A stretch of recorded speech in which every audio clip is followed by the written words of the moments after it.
DRC conflicte en RDC, combat sanglant à l'est, FARDC et Ouazalendo face au M23.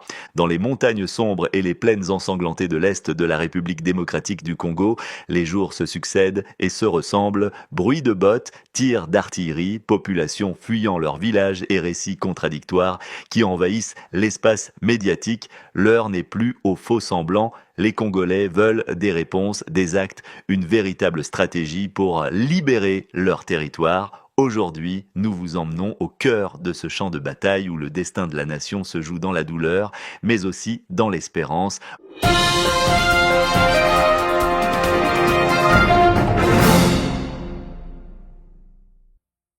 Bonjour mesdames, salut messieurs et bienvenue sur Africa Flashes.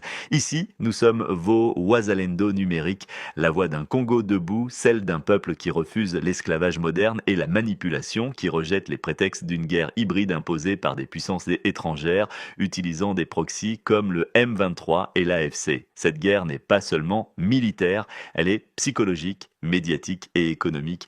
Mais une chose est certaine, les ennemis périssent en silence et le Congo, lui, continue à résister avec force et détermination. Les accusations du M23 et de l'Alliance Fleuve Congo résonnent comme un disque rayé. Depuis plusieurs jours, ils accusent le gouvernement congolais d'avoir violé le cessez-le-feu en détruisant un pont stratégique dans le territoire de Masisi.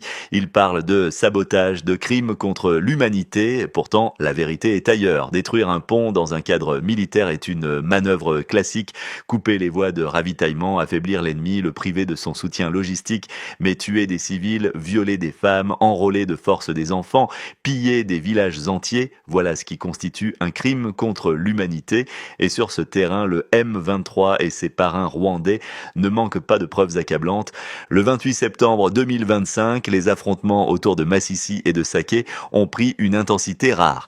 Les FARDC, épaulés par les Ouazalendo et appuyés par des unités burundaises, ont multiplié les offensives. Les tirs d'artillerie lourde ont retenti jusque dans les collines et plusieurs positions stratégiques ont été reprises aux rebelles. Les combats se sont étendus jusqu'aux abords de Rubaya, région riche en coltan, véritable poumon de la guerre économique. C'est là que se joue une partie cruciale. Contrôler Rubaya, c'est contrôler une des principales sources de financement du M23 et de ses parrains. Les populations civiles paient le prix le plus lourd. Des milliers de familles fuient chaque jour vers Goma et Bukavu, espérant trouver refuge, mais souvent confrontées à la famine, au manque de soins et à l'insécurité. Les camps de déplacés débordent, les témoignages de femmes violées, de jeunes garçons enrôlés, de forces et de villages entiers incendiés s'accumulent. Le M23, qui prétend libérer, impose en réalité un régime de terreur. Dans les zones dites libérées, les habitants sont réduits à l'état de main-d'œuvre forcée pour creuser dans les mines et assurer le trafic des minerais vers le Rwanda. C'est dans ce contexte que monte une colère sourde à Kinshasa et dans les grandes villes, les Congolais veulent que le président Tshisekedi passe à l'offensive. Tshisekedi, viens sauver Goma, viens sauver Bukavu, craint les banderoles. Les citoyens reprochent au gouvernement une certaine lenteur, un manque de fermeté. Ils veulent que l'État assume pleinement son rôle de protecteur et qu'il n'y ait plus de demi-mesure. Ils exigent une mobilisation nationale, une déclaration claire que la RDC est en guerre, que chaque province, chaque citoyen doit contribuer à l'effort de résistance. La guerre dans l'est du Congo est une guerre hybride. Elle se joue sur plusieurs fronts à la fois. Sur le plan militaire, le M23 bénéficie d'un soutien direct du Rwanda, ce qui lui permet de disposer d'armes sophistiquées, de drones et d'un encadrement militaire professionnel. Sur le plan économique, les minerais pillés alimentent un vaste réseau de contrebande qui enrichit Kigali et ses alliés internationaux. Sur le plan psychologique, les campagnes médiatiques cherchent à faire passer les FARDC pour des forces brutales et à victimiser les rebelles. Sur le plan diplomatique, enfin, Kigali se présente toujours comme un acteur incontournable pour la stabilité régionale, alors même qu'il en est le principal déstabilisateur. Face à cette stratégie, la RDC doit répondre de manière globale. L'armée doit être réformée, renforcée, équipée. Les Ouazalendo doivent être intégrés dans une dynamique nationale de défense populaire, à l'image des résistances qui, dans l'histoire, ont vaincu des envahisseurs plus puissants. L'économie doit être protégée, les circuits de contrebande brisés et les minerais doivent de profiter aux Congolais et non à leurs bourreaux. La diplomatie congolaise doit cesser de reculer et exiger des des sanctions claires contre le Rwanda qui ne peut continuer à jouer un double jeu sans conséquence. Les exemples de résistance victorieuse existent dans l'histoire. Le Vietnam face aux États-Unis, l'Algérie face à la France, l'Angola face à l'Afrique du Sud de l'apartheid. Tous ces peuples, pourtant moins nombreux et moins équipés que leurs ennemis, ont fini par triompher grâce à leur détermination, leur unité et leur connaissance du terrain. Le Congo peut et doit suivre cette voie. Pendant que les balles sifflent à Massissi et que les flammes ravagent Rutshuru, une prise de conscience nationale est en train de naître. Les Congolais comprennent que cette guerre ne se joue pas seulement dans l'Est, elle se joue partout, dans chaque université, dans chaque quartier, dans chaque bureau. Soutenir l'armée, dénoncer les mensonges, refuser la corruption et l'infiltration, c'est aussi participer à la guerre. Les jours à venir seront décisifs. La bataille pour Saké et Rubaya pourrait marquer un tournant si les FARDC et les Wazalendo parviennent à repousser le M23 de ces zones stratégiques. Le rapport de force basculera. Mais si le M23 consolide ses positions, il sera plus difficile de l'en déloger. Tout dépendra de la volonté politique à Kinshasa, de la mobilisation nationale et du courage de ceux qui, chaque jour, tiennent les lignes de front. Mais au cœur de cette guerre, un acteur joue un rôle ambigu et souvent décrié. L'ONU, la MONUSCO, présente depuis plus de 20 ans sur le sol congolais, se retrouve aujourd'hui dans une position de plus en plus contestée. Officiellement chargée de protéger les civils et de soutenir l'armée congolaise, elle est accusée par de nombreux Congolais de passivité, voire de complicité tacite avec les agresseurs. À Goma, à Bukavu, à Beni, les manifestations contre la MONUSCO se multiplient, les populations demandant son départ pur et simple, car comment expliquer qu'avec une présence militaire internationale aussi massive, le M23 continue de progresser, de massacrer, de piller? La question est lancinante et nourrit un sentiment d'abandon. La communauté internationale, quant à elle, se perd dans des déclarations creuses. Les États-Unis, la France, l'Union européenne multiplient les communiqués appelant à la retenue, au dialogue, à la désescalade. Mais derrière ces mots se cache une réalité cynique. Les minerais du Congo intéressent de plus que la paix du Congo. Coltan pour les smartphones, cobalt pour les batteries électriques, cuivre pour les infrastructures mondiales. Le Congo est un coffre-fort géologique dont les clés sont convoitées par toutes les grandes puissances. Et tant que la guerre maintient Kinshasa dans une fragilité structurelle, les contrats louches, les exploitations illégales et la contrebande prospèrent. À Rubaya, le coltan extrait dans des conditions inhumaines transite par des circuits parallèles vers Kigali avant d'atterrir dans les usines d'Asie, d'Europe et d'Amérique. Chaque gramme de coltan passé en fraude est taché du sang des Congolais. C'est ce qu'on appelle l'économie de guerre, une économie qui nourrit le conflit, qui alimente les armes, qui finance les rébellions et qui, en retour, déstabilise encore davantage les communautés locales. Pour les familles déplacées, cela se traduit par la faim, l'absence d'éducation, la perte totale d'avenir. Mais au milieu de cette tragédie, il y a aussi des visages d'espoir, des figures de courage. Les FARDC, souvent critiqués pour leur faiblesse, regorgent aussi de soldats déterminés qui tiennent leur position parfois sans ravitaillement, parfois sans solde, mais par pur patriotisme. À Saké, un jeune lieutenant raconte comment son unité a résisté 3 jours d'affilée aux assauts du M23, sans dormir, sans eau, avec seulement quelques munitions. Pour lui, la guerre n'est pas une affaire de politique, c'est la survie de son pays. Et puis, il y a les Wazalendo, ces résistants populaires venus de toutes les couches de la société, incarnent l'âme du Congo. Paysans, enseignants, mécaniciens, étudiants, ils ont pris les armes pour défendre leur village. Leur connaissance du terrain, leur capacité d'adaptation et leur détermination en font une force redoutable. L'un d'eux, originaire de Rutshuru, explique qu'il a rejoint la résistance après avoir vu sa sœur enlevée par le M23. Son témoignage bouleverse. Je n'avais pas le choix. Si je restais sans rien faire, mon village allait disparaître. Aujourd'hui, je me bats pour que nos enfants aient encore une terre où vivre. Cette guerre révèle ainsi une vérité brutale. Le Congo ne pourra pas compter uniquement sur la communauté internationale pour être sauvé. L'histoire montre que chaque peuple doit conquérir sa liberté par lui-même. Le soutien extérieur peut exister, mais il n'a de valeur que s'il accompagne une volonté interne ferme et inébranlable.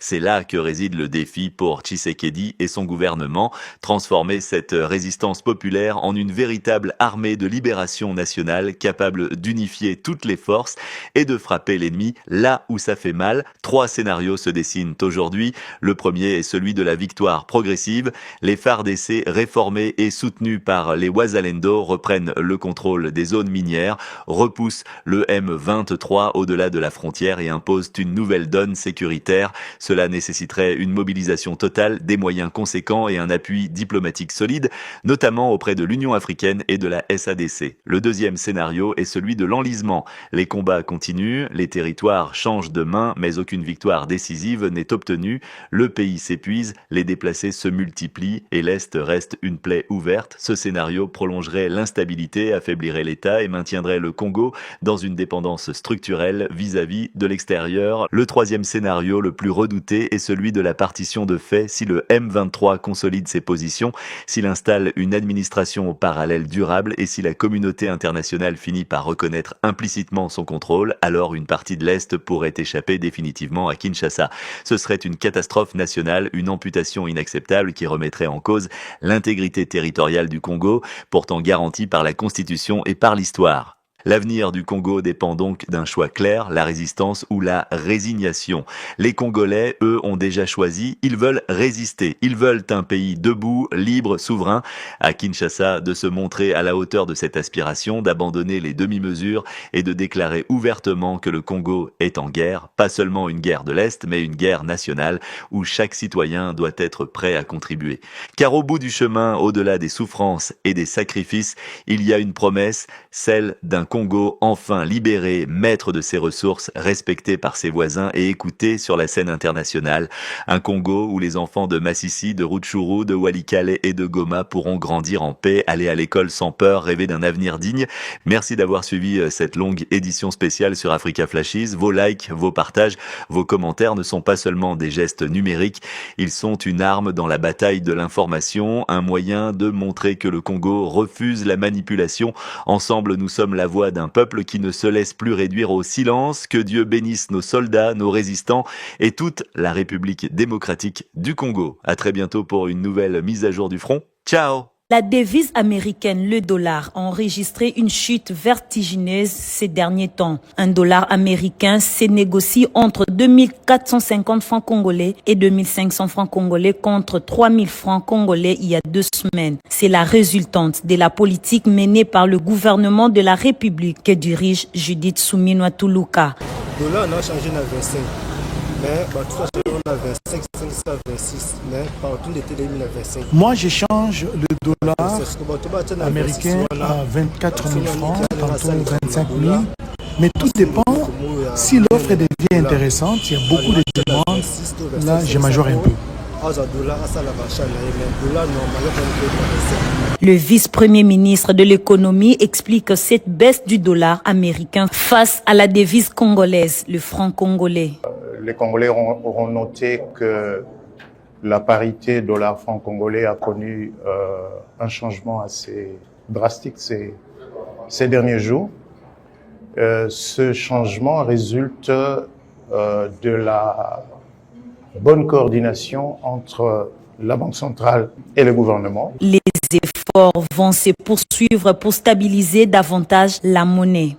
Il est question pour le moment de renforcer ce mouvement de manière à ce que le taux de change retrouve des niveaux que nous considérons comme étant compatibles avec l'activité économique. La population devra s'armer de patience pour voir l'incidence de cette baisse du dollar sur les biens et services. À la commission chargée du contrôle et de la structure des prix de faire son travail. Et je vous emmène sur les routes de la capitale Kinshasa face à l'anarchie croissante qui y règne. Les autorités ont décidé de passer à la vitesse supérieure. Vous l'avez sûrement constaté depuis ce matin du 29 septembre. Les éléments des FARDC épaulent les agents de la police des circulations routières dans la régulation du trafic. Une mesure exceptionnelle qui marque une nouvelle étape dans la lutte contre les embouteillages monstres qui paralysent Kinshasa au quotidien. Regardez. À Kinshasa, la circulation connaît un nouveau tournant depuis ce lundi 29 septembre 2025. Sur décision des autorités, les agents de la police de circulation routière sont désormais appuyés par des unités de FARDC pour désengorger les grands axes de la capitale. Dans plusieurs carrefours, la présence conjointe de roulage et de militaires s'est fait remarquer dès les premières heures de la journée. Objectif, mettre fin au désordre routier, réduire les embouteillages et rétablir la discipline parmi les conducteurs souvent accusés d'incivisme. Je viens de Tchangou. En tout cas, il n'y a pas d'embouteillage. Vraiment, la journée a très bien commencé. Je pense que tout va bien par la grâce de Dieu, bien sûr. Donc, travailler ensemble, comme ça, vraiment pour les. Si certains usagers se disent déjà rassurés par cette mesure, d'autres restent prudents, estimant que l'enjeu dépasse la simple régulation et appelle à des solutions durables, comme l'amélioration des infrastructures routières. Cet apport de l'armée est le bienvenu parce que nous avons affaire à un incivisme inexplicable dans ce pays. Comment peut-on mettre 2 heures, 3 heures du temps à rouler en pleine ville? Il faut ça la manane pour camion journal et le planning est à Tchangou, les bâtiments FARDC. En tout cas, qui n'y a pas de désir. Quoi qu'il en soit, cette initiative témoigne d'une volonté politique de rendre la circulation plus fluide à Kinshasa, où les embouteillages sont devenus un véritable casse-tête quotidien. C'est un incendie d'une rare intensité qui s'est déclaré au centre de recherche géologique et minière de Kinshasa, réduisant en cendres plusieurs installations, notamment l'imprimerie, garage et restaurant de fortune. Heureusement, aucune perte en vie humaine n'a été enregistrée, mais les dégâts matériels sont considérables. Gaëtan Magalano et Rigen Shindano. Entre incertitude et questionnement, le propriétaire de imprimeries, restaurant de fortune, garage de véhicules constate avec impuissance le dégât causé par l'incendie qui a tout ravagé au centre de recherche minérale et géologique de Kinshasa. Pas de perte en vies humaines, mais de dégâts matériels considérables, comme les témoignent ces images. Très touché, vu ce qui s'est produit, le feu qui a ravagé presque beaucoup de choses ici, les matériels qui étaient derrière là.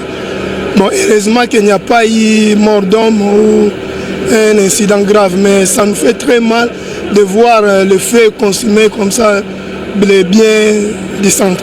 Informé de la situation, la vice-ministre de l'Intérieur, Eugénie Tchela, compatit avec le victime et promet un soutien du gouvernement. Dans ses déclarations, le professeur Ralph Mulongo, directeur scientifique des études du Centre de recherche minérale et géologique de Kinshasa, a préféré faire. L'origine, on ne connaît pas exactement, mais on sait que le fait s'est vite retenti parce qu'il y avait la présence de gaz. Le danger de promiscuité du service de choisi par la commandante de la brigade spéciale de la protection de l'environnement pour interpeller la population.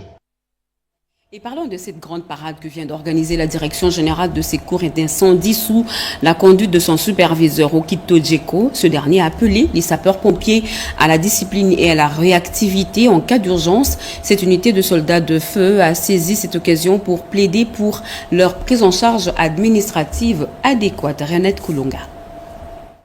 C'est un rappel à l'ordre des sapeurs-pompiers pour une prestation dans la discipline. Réunis devant le Palais du Peuple, c'est lundi 29 septembre 2025, Oscar Okito Djeko, superviseur national de la Direction générale des secours et d'incendie, a édifié ses troupes, les sapeurs-pompiers, sur la lutte contre les incendies, la protection des personnes et de l'environnement, le secours d'urgence et la prévention des risques. Cette direction fait face à des difficultés majeures pour son non-opérationnalisation effective malgré la signature du décret de 2024. Tous les sapeurs-pompiers, en commençant par ceux qui sont à Kinshasa et nos collègues qui sont en province, attendent beaucoup de notre gouvernement. Comme vous le savez, le chef de l'État avait instruit le gouvernement lors des conseils de ministres tenus à Lubumbashi pour que le gouvernement puisse rendre la Direction générale des secours et d'incendie opérationnelle. Et tous les pompiers sont stand-by en attente de la résolution pour que le gouvernement puisse nous mettre à jour. Les sapeurs-pompiers sont là, ils sont bien formés, mais ils ne sont pas équipés. Ils ne sont pas rémunérés. Si l'État nous donne des moyens, nous allons mettre en place un plan d'intervention et un plan de prévention pour permettre et rapprocher les interventions auprès de notre population. Si on met des moyens, je crois que nous allons mettre les brigades communales, en commençant par la ville-province de Kinshasa, dans chaque commune, on aura au moins des brigades communales pour permettre à chaque intervention, à chaque appel d'urgence, les pompiers arrivent sur les lieux de drame sans difficulté. Pour être efficace dans ces interventions de terrain, la direction de secours et d'incendie a besoin que le gouvernement congolais lui mette à disposition des animateurs et des moyens nécessaires, tant financiers que matériels. Et nous vous l'avions dit à l'entame de ce journal, relance le projet stratégique du port en eau profonde de Banana. La première ministre Judith Suminwa Tuluka, en visite dans le Congo central, s'est rendue à Mwanda pour inspecter les travaux du port. Une visite de terrain qui marque une étape clé dans la relance de ce projet d'envergure, porteur d'emploi et levier de développement pour toute la région. Emmanuela Commissaire. Dans une ambiance de ferveur populaire, la première ministre de la République démocratique du Congo, Judith Suminwa Tuluka, a entamé la deuxième phase de son itinérance dans le Congo central par une visite hautement symbolique dans les territoires de Mwanda. Arrivée en fin de matinée, la chef du gouvernement a été accueillie par une foule en liesse. Acclamée par des milliers d'habitants, elle a été saluée comme la fille du territoire, surnommée affectueusement Landona, en référence à ses racines locales et à son engagement. La visite s'est poursuivie sur le site du futur port en eau profonde où la société émirati DP World mène les travaux. Accompagnée des techniciens et des responsables du projet, Judith Suminwa Tuluka a inspecté l'état d'avancement du chantier. Elle a également visité la base navale en voie de délocalisation et a pris connaissance des enjeux liés à l'embouchure du fleuve Congo et à la lutte contre l'érosion côtière.